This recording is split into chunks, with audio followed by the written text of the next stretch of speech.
Well Within Reach is brought to you by Riverside MyChart, your simple, secure, and confidential online health connection. With just a click, Riverside MyChart lets you stay well connected to the same information your doctor sees. You can request prescription refills, pay your bills, schedule your next appointment, and more. Manage your care from your laptop, tablet, or phone. Whether for yourself, your kids, or the grandparents, MyChart makes your busy life just a little easier.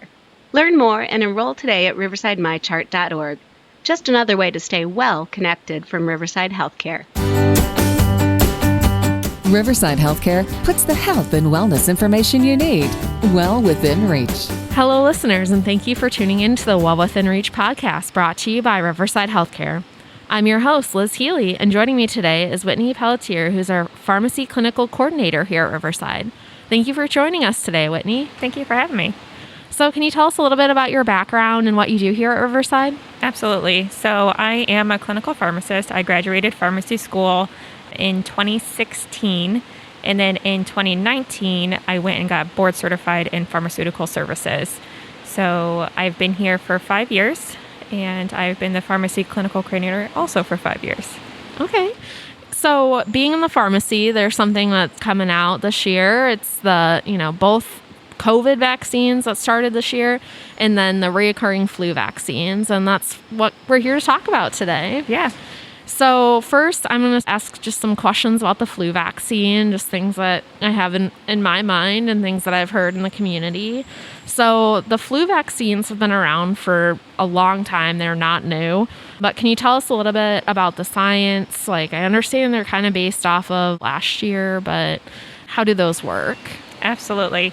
So what happens is there is roughly 144 national influenza centers throughout the world.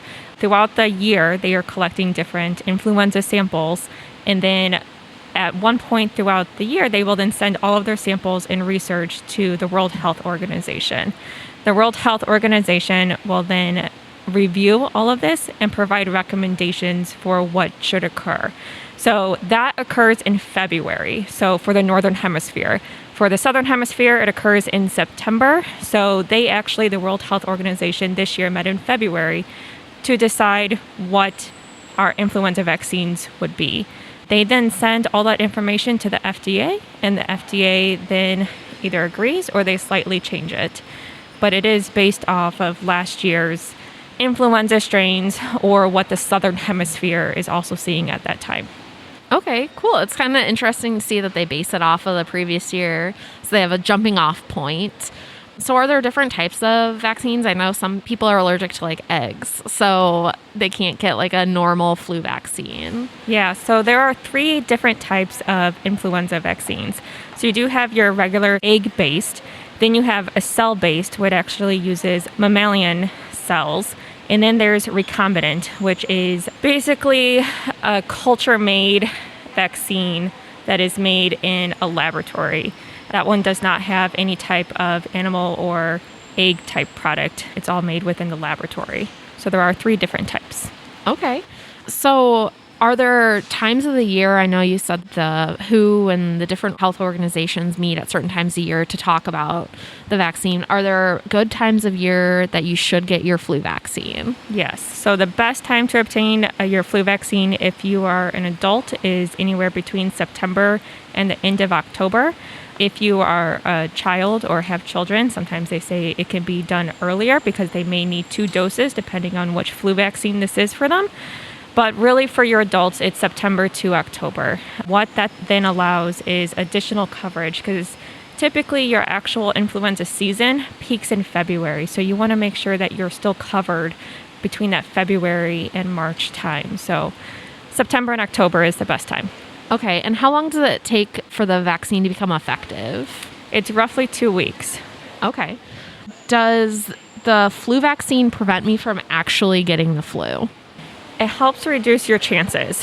So that's a great question. Typically, a lot of people always think if I get the flu vaccine, I'm never going to get the flu. Since it is we talked about that it is based off last year's influenza strains, nothing is 100%. However, the big aspect of the flu vaccine is to be able to help reduce hospitalizations or those severe illnesses. That's the real benefit of the flu vaccine. Yes, can it prevent certain types? Absolutely. But the biggest aspect is reducing those hospitalizations or the severe influenza. Okay. So to kind of flip to the other side of this topic we're here to talk about is the COVID vaccines. There's the 3 that are available in the U.S. right now. Can you explain a little bit difference between Moderna, Pfizer, and the Johnson & Johnson? Yeah. So your Moderna and Pfizer are your mRNA vaccines. So that's your messenger RNA. Your J&J, your Johnson & Johnson vaccine, is your viral vector vaccine. And I'll kind of get into that in a minute too, of what the difference of those are. But your Pfizer and your Moderna, they are 2 doses. So they require 2 doses to be the full complete series. Pfizer is, your doses are 3 weeks apart, and your Moderna is then 4 weeks apart, where right now the Johnson & Johnson is a single dose. That's the big difference there. Okay. So the difference between Moderna and Pfizer, they're both mRNAs. Are they developed differently? They are slightly different. The dosing within the vaccines are different. That is the big aspect. They are both messenger RNAs, but the physical makeup is slightly different. Okay. So the science used in the mRNA vaccines has been around a lot longer than just the Pfizer, Moderna vaccines that we have seen come to market this year. Can you talk a little bit more about the mRNA science? Yeah, so mRNA, which also stands for messenger RNA, what that is, it's a piece of DNA that is put into the body. So your body, from messenger RNA, is able to then make up different proteins. So what is then happening within the body is once the messenger RNA is in the body, your body recognizes it as a message, and it then knows it needs to build what's called the spike protein. The spike protein is then what your body sees and builds antibodies off of. That actual strand of messenger RNA, your body will break down and it no longer exists within the body, and then you're just left with all the antibodies. So that's the benefit of the messenger RNA. They have been studying it for the last few decades. They've been studying it in Zika to be able to prevent or vaccine against Zika. And also there are some clinical trials for oncology that are also using messenger RNA at this point. Okay. I kind of heard the analogy about mRNA as like you get an email into your body on how to defend your body against something, and then reads the email and is like, okay, I can do this now. So would you consider that like a good analogy?